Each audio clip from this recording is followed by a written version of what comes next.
Alright, this is kind of a cool ring video.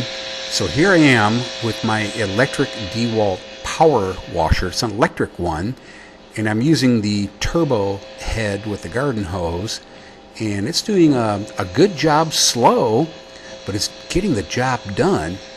And the reason why I'm doing this is all that roof material, asphalt, blackened that side right there. I had the downspout exiting onto the driveway, and also all the tree sap. So I wanted to get at least this right section done, and just got it done. Took about an hour, and got some time lapse here. Hope you enjoy the video.